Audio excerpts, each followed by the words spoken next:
ভাবুন তো আপনি সমুদ্রের গভীরে ডুবলেন এবং হঠাৎ চোখে পড়ল একটি হারানো শহর যার রুক্ষ পাথরের প্রাচীর, মন্দির এবং রাস্তা এখনও সেখানে দাঁড়িয়ে আছে, শত শত বছর ধরে জলমগ্ন। সাউন্ড আনবিলিভেবল, তাই না?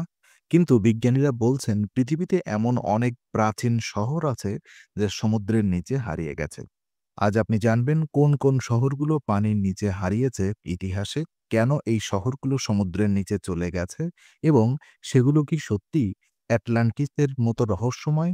প্রস্তুত হন, কারণ আজ আপনি আবিষ্কার করতে যাচ্ছেন পৃথিবীর লুকানো জলমগ্ন সভ্যতার গল্প। স্বাগতম ইনফোনারিতে। আজ আমরা আলোচনা করব এমন কিছু শহর নিয়ে যা প্রাচীনকাল থেকে অজানাই ছিল, যা আজ পানির নিচে লুকিয়ে আছে। এই শহরগুলো শুধু পুরনো নয়, এগুলো আমাদের প্রাচীন সভ্যতা, প্রযুক্তি এবং ইতিহাসের নিদর্শন।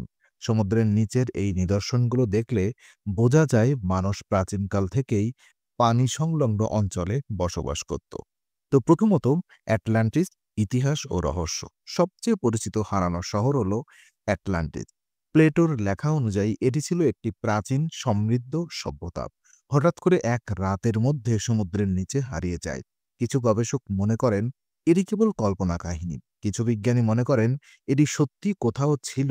যদিও আজও আমরা অ্যাটলান্টিসের সঠিক অবস্থান খুঁজে পাইনি, তবে সমুদ্রের তলদেশে অনুরূপ অনেক প্রাচীন নিদর্শন পাওয়া গেছে। অ্যাটলান্টিসের গল্প আমাদের শেখায় মানুষের সভ্যতা কতটা দ্রুত উত্থান ও পতন হতে পারে।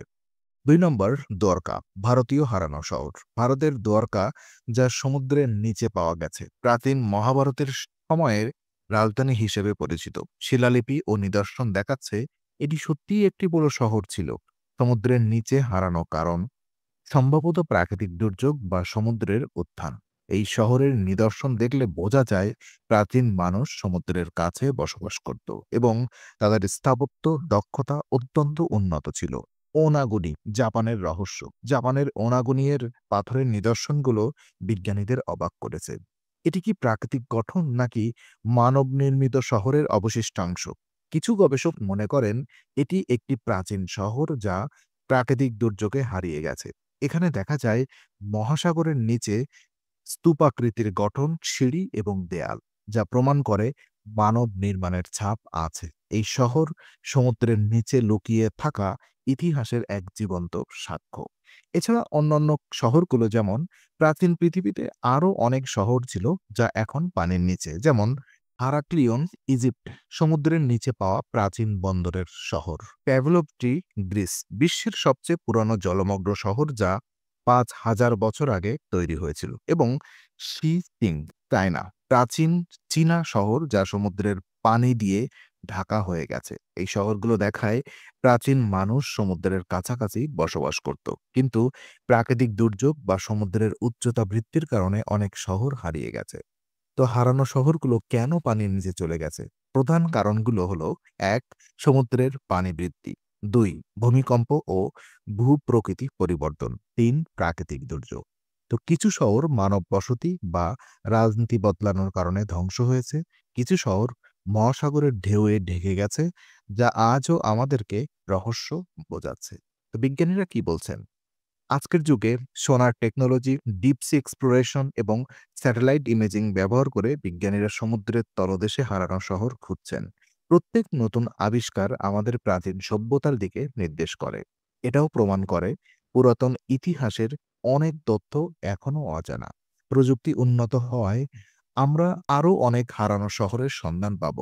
এখনকার ড্রোন ও রোবটের সাহায্যে সমুদ্রের গভীরে ডুব দেওয়া সম্ভব, যা আমাদের অতীতের দরজা খুলে দেয়। বন্ধুরা, আজ আমরা দেখলাম পৃথিবীর এমন অনেক শহর আছে যা সমুদ্রের নিচে হারিয়ে গেছে। কিছু শহর কল্পনা কাহিনী, কিছু সত্যি, কিন্তু সবই রহস্যময়। এটাই ইনফোনারিয়ের লক্ষ্য: পৃথিবীর অজানা গল্প, প্রাচীন সভ্যতা আর রহস্যগুলো সবচেয়ে সহজ, আকর্ষণীয় এবং রোমাঞ্চকরভাবে আপনাদের কাছে পৌঁছে দেওয়া। আপনি যদি আমাদের মতো রহস্য, ইতিহাস এবং বিজ্ঞান ভালোবাসেন, তাহলে ইনফোনারি পরিবারে যোগ দিন। ভিডিওটি ভালো লাগলে লাইক দিন, কমেন্টে লিখুন আপনি কোন হারানো শহর খুঁজতে চাইবেন। আর অবশ্যই ইনফোনারিকে সাবস্ক্রাইব করুন এবং বেল আইকন অন রাখুন। Stay curious, stay ইনফোনারি।